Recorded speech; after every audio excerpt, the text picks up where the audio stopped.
يا أيها الذين آمنوا إذا قيل لكم تفسحوا في المجالس فافسحوا يفسح الله لكم وإذا قيل انشزوا فانشزوا يرفع الله الذين آمنوا منكم والذين أوتوا العلم درجات والله بما تعملون خبير.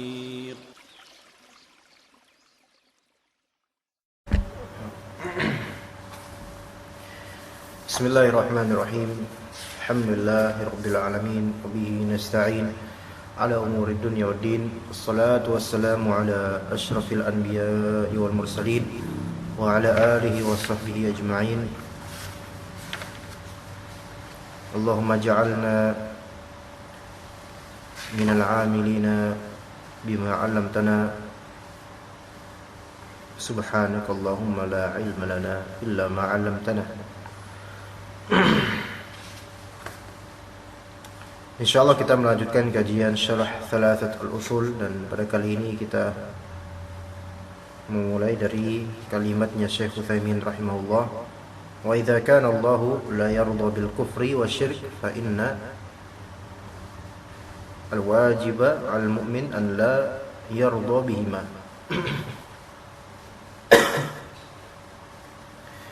Qala al-musannif rahimahullahu ta'ala wa idza kana Allah la yarda bil kufri wasyirk fa innal wajiba 'ala al-mu'mini an la yarda bihima li'anna al-mu'mina ridahu wa ghadabuhu li'anna al-mu'mina ridahu wa ghadabuhu tabi'a ridha Allah wa ghadabihi atau tabi'a ridha Allah wa ghadabah fayaghdabu lima yaghdabu Allah wa yarda bima yardahu Allah azza wa jalla wa kadzalika idza kana Allah la yarda al-kufra wa la syirka fa innahu la yaliqu bimu'minin an yarda bihima wa syirku amru khatir. Qala Allah azza wa jalla Inna Allah la yaghfiru an yushraka bihi wa yaghfiru ma duna dhalika liman yasha. Wa qala ta'ala innahu man yushrik billahi faqad harrama Allah 'alayhi al-jannah wa ma'wahu an-nar wa ma lidh-dhalimin min ansar. Wa qala an-nabiy sallallahu alayhi wa sallam man laqiya Allah la yushriku bihi shay'an dakhala al-jannah wa man laqiyahu yushriku bihi shay'an dakhala an-nar. Kita mulai membahas kalimat-kalimat ini insyaallah. Wa idza kana Allahu la yarda bil kufri wasyirk, dan jika Allah Ta'ala memang tidak meridhai, tidak menyukai kekufuran dan kesyirikan, lalu kenapa? Fa innal wajiba 'alal mu'mini alla yarda bihima, maka sudahlah menjadi kewajiban atas mukmin, atas orang yang beriman, untuk tidak ridha kepada kekufuran dan kesyirikan.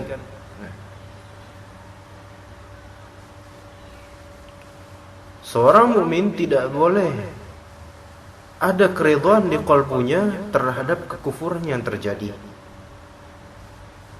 Tidak boleh ada keridhaan sedikit pun dalam dirinya atas kesyirikan yang terjadi. Kekufuran yang terjadi walaupun terpraktekkan di manusia, misalnya dipraktikkan kekufuran tersebut, misalnya menandingi syariat Allah dengan membuat hukum-hukum buatan manusia yang berupa taghut. Walaupun kemudian tidak serta-merta kita mengkafirkan pelakunya, karena perlu didakwahi terlebih dahulu. Tentu kita tidak boleh ridha dengan adanya undang-undang yang menandingi hukum syar'i dari hukum hadnya, misalnya untuk pezina, untuk pencuri ya. Karena manusia ini selalu akan berusaha menciptakan formula undang-undang baru,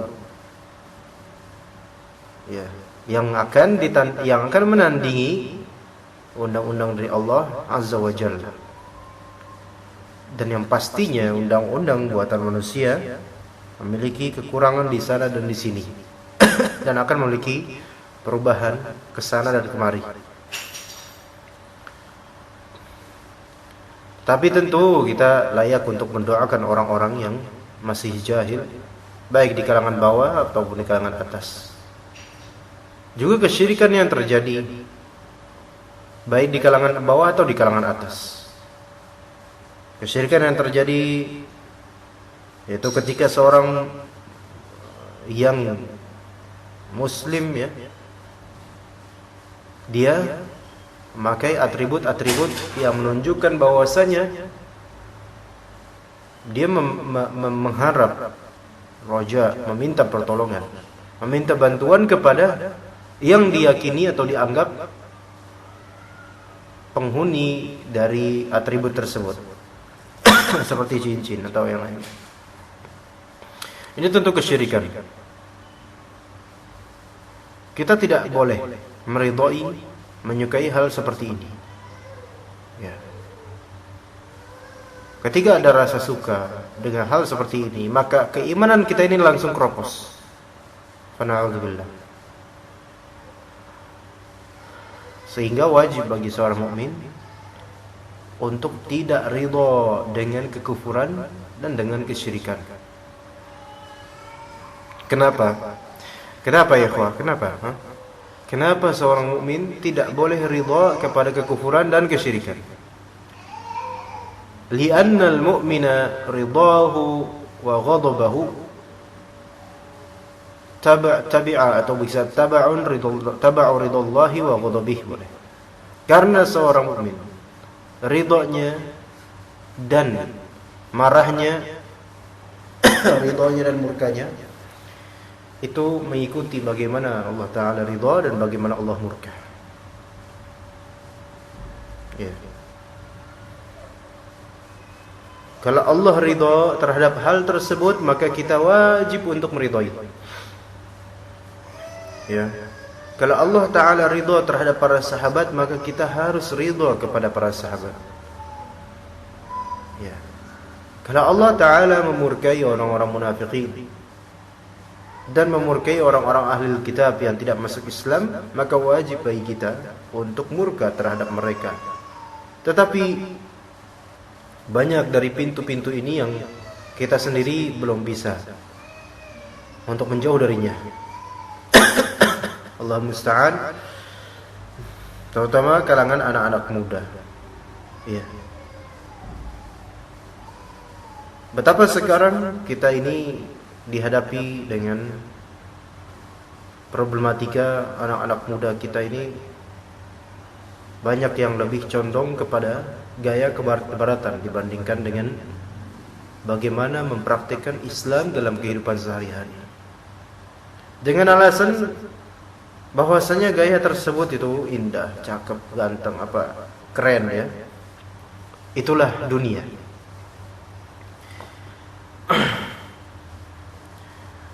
Sedangkan orang yang berusaha mempraktikkan agamanya dengan baik, ya, sesuai dengan dalil, mereka selalu berpatuk kepada apakah Allah Ta'ala ridha terhadap hal ini atau tidak. Yang kemudian mereka akan mengorientasikan amalan tersebut ke hari akhir. Jadi banyak dari kita ini masih mengikuti model barat, yang mana model barat ini mereka sangat duniawi dan hanya tahu kulitnya dunia saja, tidak mengetahui hakikat dunia yang menyengsarakan. Padahal sudah berkali-kali dunia menyengsarakan manusia dengan izin Allah, dengan hikmahnya. Begitulah orang-orang yang kufur dan orang-orang yang fasik. Kata Allah Subhanahu wa ta'ala, ya'lamuna zahiran minal hayatid dunya wa hum 'anil akhirati hum ghafilun. Orang-orang kafir itu mereka mengetahui zahiran minal hayatid dunya, mengetahui yang zahir saja dari kehidupan dunia. Yaitu mengetahui yang zahir berarti mengetahui kulitnya saja.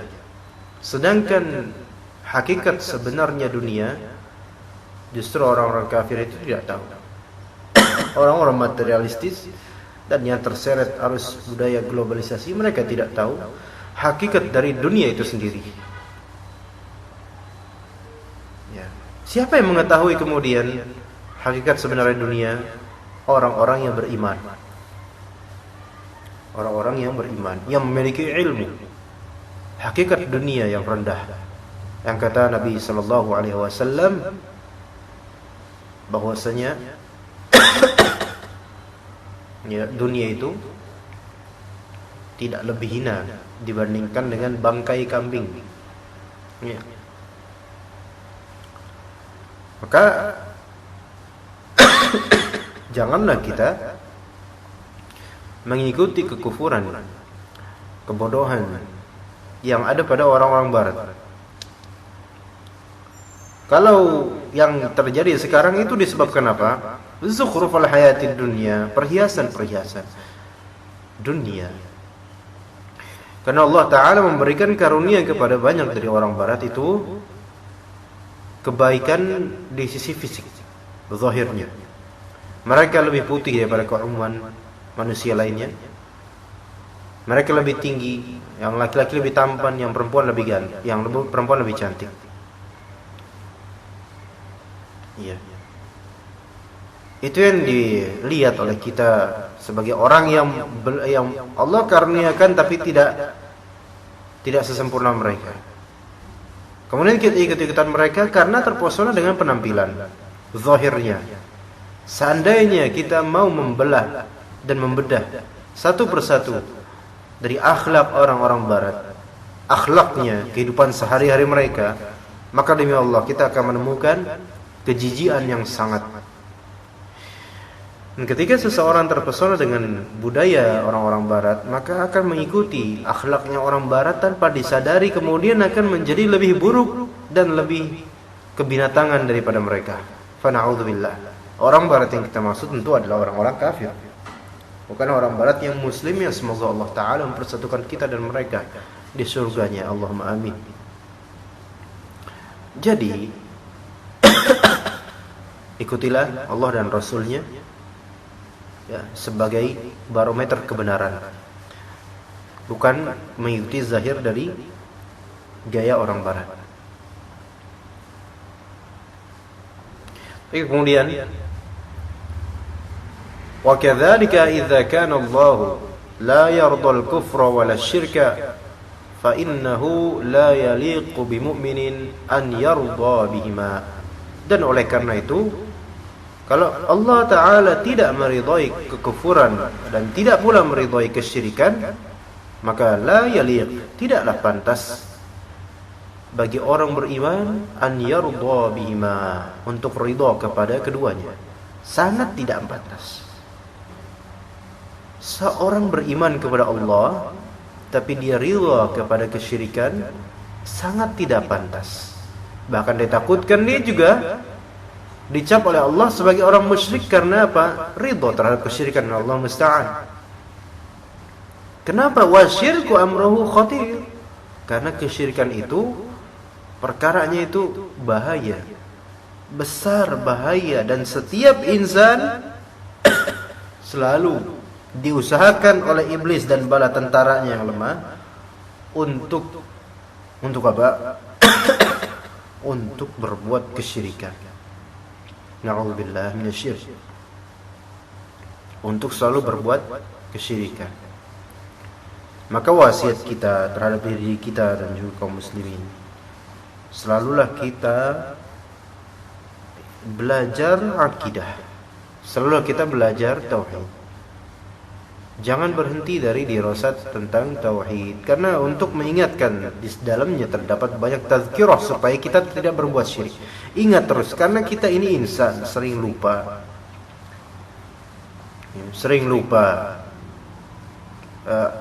Sudah sering lupa, jahil pula. Ya, jadi memang butuh banyak ilmu dan butuh banyak mudzakarah, butuh banyak ilmu dan butuh banyak peringatan.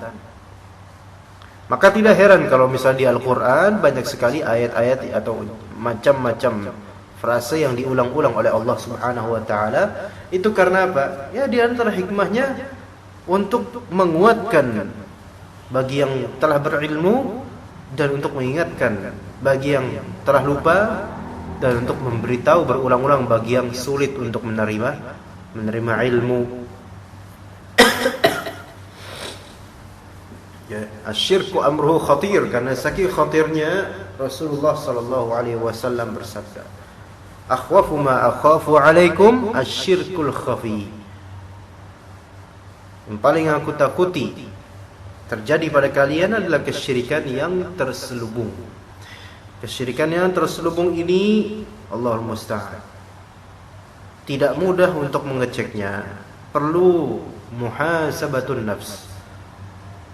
Ya, perlu benar-benar menghitung diri, menghitung kesalahan diri. Yang kita akan menemukan tidak sedikit dari amalan kita telah hangus dibakar oleh sekam-sekam kesyirikan kecil. Disebut syirik kecil ya karena dia dianggap juga kecil oleh banyak orang, dan memang dia lebih kecil dari syirik akbar. Tetapi syirik asghar ini kecilnya itu sebagaimana yang masyhur dikatakan lebih sulit menemukannya daripada semut hitam di atas batu hitam di dalam kegelapan malam. Ya. Qala Allah azza wa jalla, Allah subhanahu wa ta'ala berfirman, Inna Allaha la yaghfiru an yushraka bihi wa yaghfiru ma duna dzalika liman yasha. Sesungguhnya Allah Ta'ala la yaghfiru an yushraka bihi. Sungguhnya Allah Subhanahu wa Ta'ala tidak mengampuni an yushraka bihi, syirikan yang belum ditaubatkan. Nah, ini perkara yang mengerikan. Seseorang kalau misalnya dia berbuat syirik, ya, kemudian wafat, nah, dan dia belum beristighfar, meminta ampunan dari Allah, belum, melainkan sudah keburu mati, maka sebagaimana firman Allah, la yaghfiru an yushraka bihi. Nah, itu. Ya. Wa yaghfiru ma duna dzalika liman yasha. Dan mengampuni apa yang selain dari kesyirikan. Nah, itu pun bagi yang Allah Ta'ala hendaki. Ya, maka hati-hatilah di sini masalah tentang kesyirikan.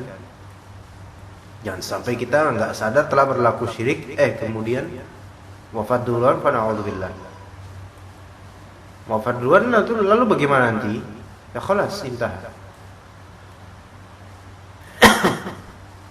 Bagaimana kita bisa diampuni kalau misalnya masih bergelimang dengan kesyirikan?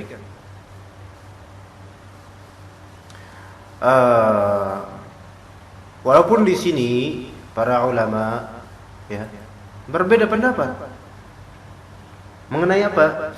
Mengenai bentuk syirik yang dimaksud dalam ayat ini. Apakah yang dimaksud di ayat ini syirik semuanya, jenis semua syirik, yaitu syirik besar dan syirik kecil, ataupun sekadar yang tidak akan diampuni tanpa taubat adalah syirik besarnya saja, kekufuran, kufur akbar. Nah, di sini para ulama berbeda pendapat. Ada yang mengatakan bahwasanya syirik yang dimaksud di ayat ini adalah syiriknya ubad al-qubur, para penyembah kubur, ubadul anbiya wal malaikah was salihin, para penyembah nabi, para penyembah malaikat, dan para penyembah orang-orang saleh. Inilah kesyirikan jahiliyatul Arab, kesyirikan masa jahiliyah di kalangan Arab, yang mana Nabi Muhammad SAW pun diutus untuk menyembuhkan penyakit syirik besar ini. Ya. Orang-orang ketika dahulu, ya, ini syirik besar ya. Ya. Ini bagi yang berpendapat bahwasanya syirik yang dimaksud tidak diampuni setelah wafat ini tidak akan diampuni sama sekali. Ya, karena belum ditaubatkan, belum masuk Islam. Itu adalah syirik besar. Yang mana di masa jahiliyah kaum musyrikin. Mereka berdoa meminta kepada penghuni kubur, ya. Kemudian mereka meminta perlindungan dari penghuni kubur tersebut, atau memintanya kepada penghuni kubur dari mara bahaya, ya, dari hal-hal yang hanya Allah lah yang bisa melakukan perlindungan tersebut. Ya.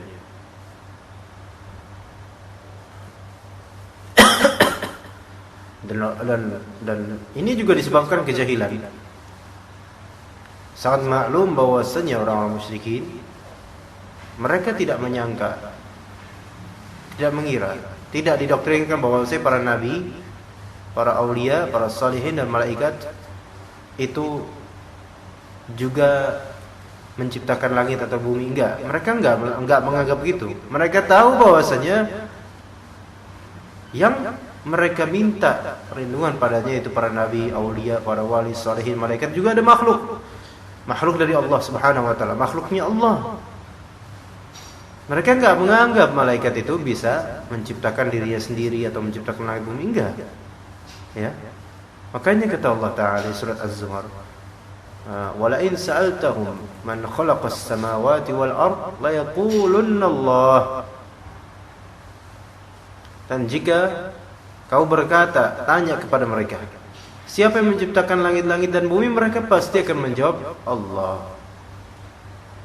Kemudian akan dibantah sama Nabi SAW. Disuruh Allah Ta'ala menyuruh membantah mereka. Lalu terus kalian berdoa kepada benda-benda ini. Lalu siapa kemudian yang akan menghilangkan keburukan, mendatangkan rahmat? Apakah benda-benda ini? Kepada siapa kalian bertawakal? Nah, inilah syirik yang dimaksud di ayat ini menurut sebagian ulama.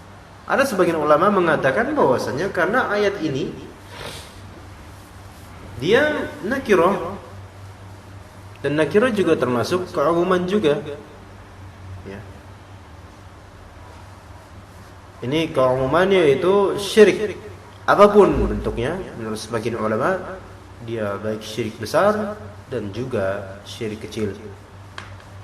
Termasuk seperti riya. Kalau enggak kita istighfar, enggak taubat, dibawa mati, maka tidak diampuni. Itu menurut sebagian ulama. Sekiranya kita ini memilih atau menganggap pendapat yang pertama tadi lebih tepat, misalnya, ya, lebih tepat, yaitu ya bahwasanya yang tidak akan diampuni adalah syirik besar saja. Syirik kecil masih ada kemungkinan Allah Ta'ala ampuni kalau tidak ditaubatkan di dunia, ya. Anggaplah seperti itu, tapi itu tetap mewajibkan kita untuk waspada. Tetap harus waspada, ya. Karena bagaimanapun, kalau misalnya syirik kecil itu masih bisa diampuni, wa yaghfiru ma duna dzalika, masuk ke dalam itu, tetap itu tergantung pada liman yasha, bagi orang yang Allah Ta'ala kehendaki, ya. Jadi enggak bisa memastikan juga bisa diampuni, ya, karena sesuai kehendak Allah lah. Kalau Allah enggak kehendaki untuk diampuni gimana? Ya berarti neraka juga ujungnya, dosa besar lagi kan, syirik. Ala kulli hal, berhati-hati. Wa qala ta'ala, Allah Ta'ala berfirman, "Innahu may yusyrik billahi faqad harramallahu 'alaihi al-jannah wa ma'wahu an-nar wa ma lidh-dhalimina min ansar." Surat Al-Maidah ayat 72. Kata Allah Subhanahu wa Ta'ala, innahu, kalau di ayat lengkapnya kan, laqad kafara alladziina qalu innallaha huwal masih ibnu maryam. Qala al-masih ya bani Israil u'budullaha rabbi wa rabbakum. Itu kata al-Masih Isa, kata Nabi Isa alaihissalam, wahai bani Israil. Karena Nabi Isa ini diutus di tengah-tengah kalangan anak-anak Israel, bani Israel. Kata Nabi Musa, u'budullaha rabbi wa rabbakum. Sembahlah oleh kalian, ya siapa? Allah, sembahlah Allah. Dialah Rabbku dan Rabb kalian juga. Itu tauhid yang diajarkan oleh Nabi Isa alaihissalam kepada Bani Israel. Tetapi Bani Israel kemudian berlaku syirik, yaitu orang-orang yang kemudian sepeninggalnya Nabi Isa alaihissalam menuju ke langit, malah di antara mereka ada yang menyembah Nabi Isa alaihissalam. Innahu may yusyrik billah, sesungguhnya barang siapa yang mempersekutukan sesuatu dengan Allah, faqad harramallahu alaihil jannah, maka pasti Allah haramkan kepadanya surga, enggak boleh masuk surga. Wa ma'wahun nar, dan tempat kembali dia di neraka. Naudzubillah. Wa ma lidh-dhalimin min ansar. Tidaklah ada bagi orang-orang lain orang yang zalim, yaitu yang zalim yaitu apa, yang zalim secara teologi, zalim secara akidah, yaitu menjadikan persekutuan dengan Allah Ta'ala itu zalim. Inna syirka la zulmun azim. Sesungguhnya kesyirikan itulah kezaliman yang besar. Maka barang siapa yang melakukan kesyirikan, maka dia sebenarnya telah melakukan kezaliman yang teramat besar. Sekalipun kesyirikan tersebut adalah kesyirikan yang syirik kecil, dia tetap merupakan orang yang berbuat zalim, dan kezaliman yang besar, di antara kezaliman yang paling besar. Dan tidak ada lagi bagi orang-orang yang zalim itu seorang penolong pun. Tidak ada penolong buat orang zalim ketika mereka di neraka. Tidak ada yang bisa menolong mereka. Dan tidak ada yang mau menolong mereka memang. Na'udzubillah. Semoga Allah Ta'ala memelihara kita dari siksa kubur dan siksa neraka. Na'udzubillah. Wa qala an-nabiy sallallahu alaihi wasallam, Nabi sallallahu alaihi wasallam bersabda, "Man laqiya Allah la yusyriku bihi syai'a dakhala al-jannah. Wa man laqiyahu yusyriku bihi syai'a dakhala an-nar." Riwayat Bukhari dan juga Muslim, muttafaq alaih. Barang siapa yang bertemu kepada Allah dalam keadaan dia ini tidak berbuat syirik sedikit pun kepada Allah, masuk surga dia, walaupun dosanya banyak. Bisa diampuni gara-gara apa? Gara-gara tauhidnya. Selama dia tidak menzalimi orang ya. Kalau menzalimi orang itu nanti kemaafannya tergantung pada orang tersebut. Wa man laqiyahu yusyriku bihi syai'a dakhala an-nar. Dan barang siapa yang bertemu dengan Allah dan dia dalam keadaan telah berbuat syirik sedikit pun, walaupun sedikit, tapi belum ditaubatkan, dakhala an-nar, maka dia masuk neraka. Nah, ini juga bisa memperkuat bagi pendapat yang tadi mengatakan syirik kecil pun tidak diampuni kalau belum ditaubatkan. Maka nasallallahu al-afiyah wassalamah, kita harus terus meminta kepada Allah keselamatan, perlindungan dari api neraka, karena sesungguhnya hal seperti ini bukanlah hal yang bisa kita anggap lalu begitu aja, melainkan mengerikan. Kita harus berhati-hati selamanya tentang kesyirikan ini. Semoga Allah Ta'ala melindungi kita dunia dan akhirat. Jazakumullah khairan. InsyaAllah kita lanjutkan pada waktunya nanti, pertemuan ke-23 insyaAllah, meneruskan kalimat atau yang ketiga anna man ata'a rasul wa wahadallah la yajuzu lahu muwalatu man hadallahu rasul walau kana aqrab qarib.